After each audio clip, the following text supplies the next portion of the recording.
बात करने के लिए लॉगिन करें www.astrotak.com।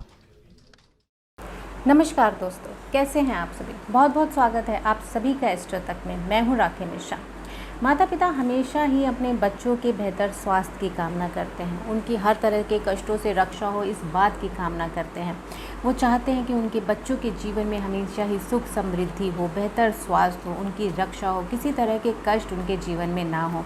और इसके लिए उन्हें जिस भी तरह के व्रत करने हों, उपवास करने हों, कोई पूजा पाठ हो, कहीं मंदिर में जाना हो, वो जो चाहे अपने बच्चों की स्वास्थ्य के लिए, उनकी रक्षा के लिए ज़रूर करते हैं। आज हम बात करेंगे ऐसे ही पावन व्रत के बारे में जिसका नाम है संतान सप्तमी। भाद्रपद महीने के शुक्ल पक्ष की सप्तमी तिथि को संतान सप्तमी का पर्व मनाया जाता है और इस बार ये व्रत है 3 सितंबर के दिन, यानी कि शनिवार के दिन। इस व्रत में भगवान शंकर और माँ पार्वती की पूजा का विधान है। उनके लिए व्रत किया जाता है, पूजा पाठ की जाती है।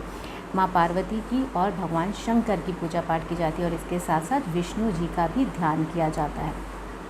हर पूजा के अपने ही नियम हैं, विधि विधान हैं। तो आइए जानते हैं कि इस पूजा को, संतान सप्तमी की पूजा को आपको किस तरीके से करना चाहिए। भगवान शिव और माँ पार्वती से आप अपने बच्चों के कष्टों की मुक्ति के लिए किस तरीके से प्रार्थना कर सकते हैं। सबसे पहले आपको भगवान शिव और माँ पार्वती को एक चौकी पर स्थापना करनी है, उनको विराजमान करना है।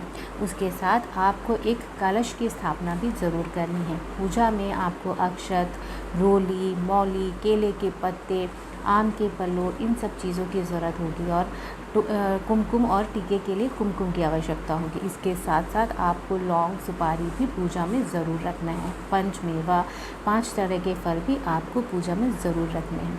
इसके साथ आपको माँ पार्वती और भगवान शिव के भोग के लिए या तो पुए या फिर मीठी पूड़ी 7-7 की संख्या में रखने हैं, उनको भोग लगाने के लिए। इसके बाद आप भगवान शिव के सामने, माँ पार्वती के सामने संकल्प लेकर के व्रत करिए और उसके साथ ही भगवान शिव को एक डोरा भी ज़रूर बांधिए। पूजा हो जाने के बाद, ये विधि पूरी हो जाने के बाद, उसके बाद आपको ये डोरा भगवान शिव, माँ पार्वती के आशीर्वाद के रूप में अपने बच्चों को रक्षा सूत्र की तरह से बांधना है। तो इस दिन आपको ये सभी चीज़ें भगवान शिव और माँ पार्वती की पूजा के लिए रखनी है और इसके साथ ही संतान सप्तमी की कथा भी आपको ज़रूर पढ़नी है। इस दिन आपको व्रत में निराहार रहना है, यानी कि अन्न ग्रहण नहीं करना है। जब ये पूजा होती है, ये दिन में 12 बजे के बाद की जाती है, यानी मध्याह्न में इसकी पूजा का विधान है। तो आपको ये पूजा मध्याह्न में करनी है, दोपहर में करनी है ये पूजा।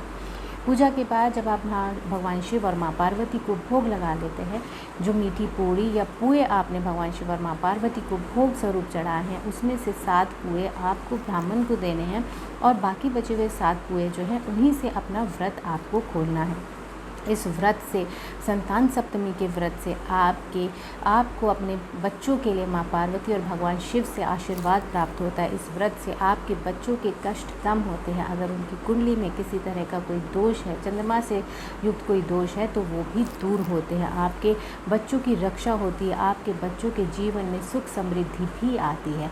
तो इस व्रत को आप पूरी श्रद्धा के साथ करिएगा, पूरी इच्छा शक्ति के साथ करिएगा। अपने बच्चों की लंबी आयु, उनकी सुख समृद्धि और उनके कष्टों की दूर होने की कामना के साथ आप इस व्रत को, संतान सप्तमी व्रत को ज़रूर करिएगा। देखिए भगवान शिव और माँ पार्वती कैसे आपके बच्चों के सभी कष्टों को दूर करेंगे और उनके जीवन में सुख समृद्धि हमेशा ही बनी रहेगी। इसी तरह की जानकारी के लिए आप सभी देखते रहिए एस्ट्रो तक। Thank you so much. आप सभी का दिन शुभ हो।